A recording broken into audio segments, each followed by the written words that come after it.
सिरपुर विधायक डॉक्टर पलवई हरीश बाबू, ये एक सार्वजनिक सफलता थी। सिरपुर विधायक डॉक्टर पलवई हरीश बाबू ने जिला अधिकारियों और R&B अधिकारियों को उनके सहयोग के लिए धन्यवाद दिया। कागजनगर सिरपुर विधायक डॉक्टर पलवई गांव अंदावेली के हरीश बाबू मंडल के अंदावेली पेड्डा वाघू के पुल पर सुबह से अनिश्चितकालीन भूख हड़ताल पर बैठे हैं। श्रीमती गुंडा संतरम्मा ने नींबू का रस दिया और दीक्षा समाप्त की। सिरपुर विधायक डॉक्टर पलवई हरीश बाबू के ऑटो से जगन्नाथपुर की ओर गए और वाहनों का आवागमन शुरू कराया। इस अवसर पर उन्होंने कहा कि महज 24 घंटे में वाहनों का आवागमन बहाल करना एक सार्वजनिक सफलता है और उन्होंने जिला प्रशासन मशीनरी विशेषकर R&B अधिकारियों को उनके सहयोग के लिए धन्यवाद दिया। उन्होंने बताया कि सिरपुर विधानसभा क्षेत्र की सभी समस्याओं को आगामी विधानसभा बैठकों में उठाया जाएगा और सरकार पर उनका समाधान सुझाने का दबाव बनाया जाएगा। వాహనాలు వెళ్ళాలనే సత్సంకల్పంతో చేపట్టిన ఉద్యమ కార్యాచరణ ఇవాళ మీరు చూస్తారు. బైకులు పోతున్నాయి, 3 వీలర్ ఆటోలు కూడా పోతున్నాయి. త్వరలోనే ఆ మిగిలిన 1% వర్క్ కూడా పూర్తి చేసి లారీలు కూడా ఈ బ్రిడ్జ్ మీద నుంచి వెళ్ళే విధంగా ప్రయత్నం చేస్తాం. యుద్ధ ప్రాతిపదికన పనులు చేపట్టిన జిల్లా అధికార యంత్రాంగం, ప్రత్యేకించి కలెక్టర్ గారికి ధన్యవాదాలు. R&B గారు స్వయంగా పర్యవేక్షించి ఈ పనులన్నీ యుద్ధ ప్రాతిపదికన చేపట్టడం జరిగింది.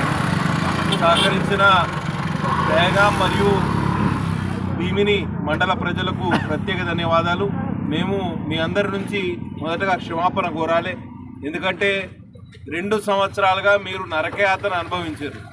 గతంలో ఈ బ్రిడ్జు పునరుద్ధరణకు నోచుకోక 2 సంవత్సరాల పాటు మీరు వర్షాకాలంలో 6 నెలల పాటు కాలినడకన వెళ్ళాలి, లేకపోతే నాటుపడవలో వెళ్ళాలి, లేకపోతే పెంచుకలపేట నుంచి వెళ్ళాలి, లేకపోతే బెల్లంపల్లి మీదుగా రావాలి. ఇవన్నీ పరిస్థితులు ఉండే. ఇవాళ నుంచి అటువంటి సమస్యలు లేకుండా చూస్తాం. కానీ ప్రభుత్వం కూడా ఇంత మొండిగా వ్యవహరించడం చాలా దారుణం.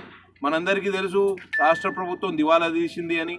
కానీ దివాలా తీసిన రాష్ట్ర ప్రభుత్వానికి నాయకుడిగా ఉన్న వ్యక్తి ఇంత దివాలా కోరుగా వ్యవహరిస్తాడైతే నేను అనుకోలేదు. స్వయంగా ముఖ్యమంత్రి గారికి మంత్రులకు చెప్పినా కూడా ఈ పనులు పూర్తి చేయించలేకపోయారు. దీంట్లో కుట్రకోణం కూడా దాగి ఉన్నది. దీన్ని కూడా వెలికి తీస్తాం.